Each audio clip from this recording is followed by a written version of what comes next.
What is up, all my hope healers and hope dealers? Welcome to my YouTube channel, my PhD, my prison history diploma. My name is Kim. I did 10 years and 8 months in Florida Department of Corrections, and I've been out for over 15 years now. Woo woo, raise the roof. So I wanted to do this video today about the power of manifestation, positive thinking, whatever you want to call it. I certainly did not know what to call it during my incarceration, but I'm going to tell y'all a story about my house. I own a house in Austin, Texas. Super blessed. It's almost paid off, and I'm so grateful for that. So I'm going to tell you, what happened during my incarceration, my thoughts, and everything like that. So I always talk about freedom of the mind. It's our birthright to be free. All this, there's a lot of control and fear going on right now in the United States. And I can just tell y'all from incarceration perspective, fear was a very big controlling factor. It's the lowest vibration you can have, and anger as well, either staff being angry at the incarcerated people, or the incarcerated people being angry at staff. Also, another big thing was separation.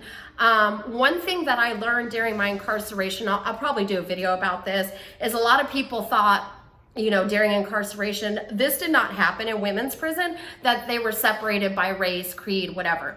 That was not the case. It was actually quite different in incarceration, but that's for a whole nother video. But I want to talk about the power of the mind and the power of being able to create our own reality. So I'm going to talk about my incarceration. So during my incarceration, one of the things that I love to do on the weekends, because we all had to work during the weekday, unless you were kitchen staff, then you had to work all the time. My heart goes out to anybody that worked the kitchen. I did it for like a year. I was a baker. It was the worst freaking job during my incarceration. I hate kitchens because of it. But anyway, so I was working at that time in my life in Inside Grounds, and it was winding down in my sentence. Now, a lot of things during my incarceration, like I remember, I've told this story before on my YouTube channel on one of my videos, but when I decided that I wanted to smoke a joint for the very first time in prison, I said it out loud, and the next thing you know, somebody, and I didn't say it to anybody, it was like an out loud, hey, it'd be nice to smoke weed in here. Lori and I had conversations about it, but we never reached out to anybody looking for weed. It actually just came to us for a box of Pop-Tarts. And thank you to that chick. But anyway, so that's just a little slight show and peek at what it looks like for manifestation, right? Because, Lori and I had a conversation about it. We said it out loud. We didn't put our feelers out, and it came to us.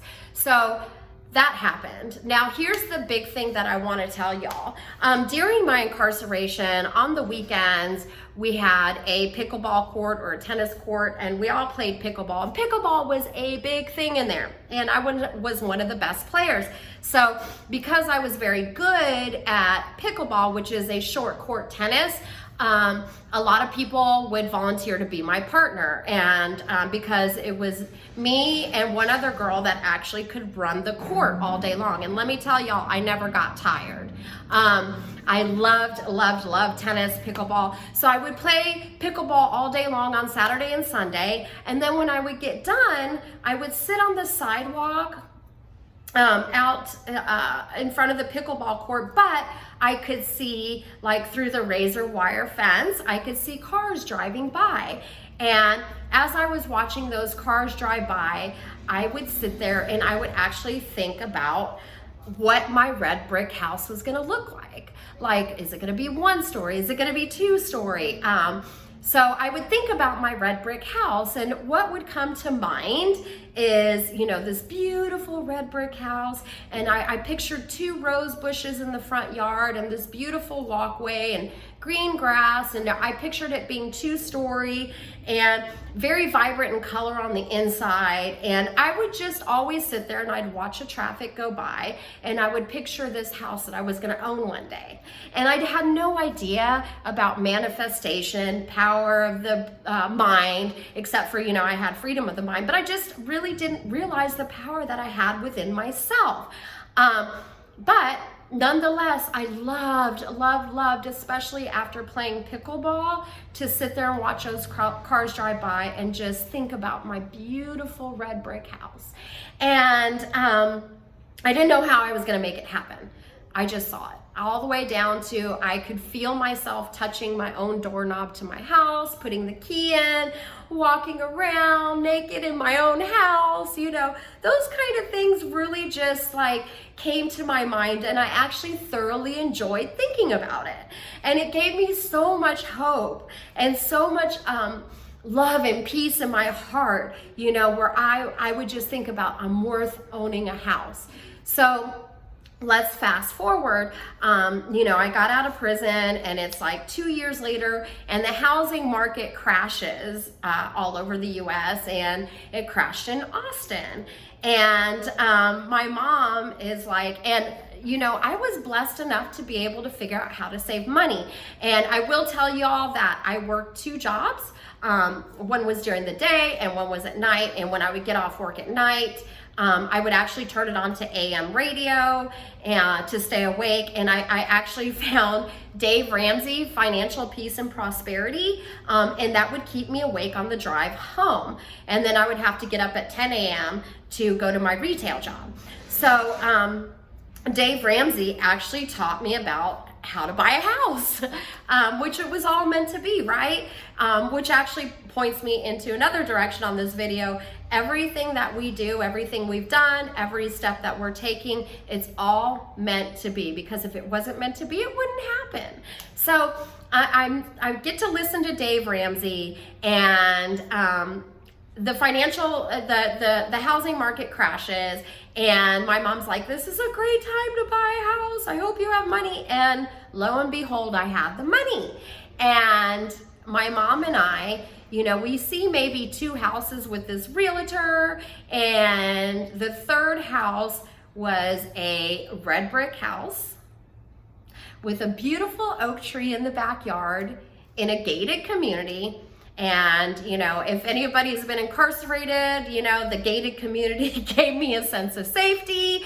The only thing that was missing is the white truck driving around, because in prison they have, the razor wire fence, and then there's a white truck that drives around that perimeter fence.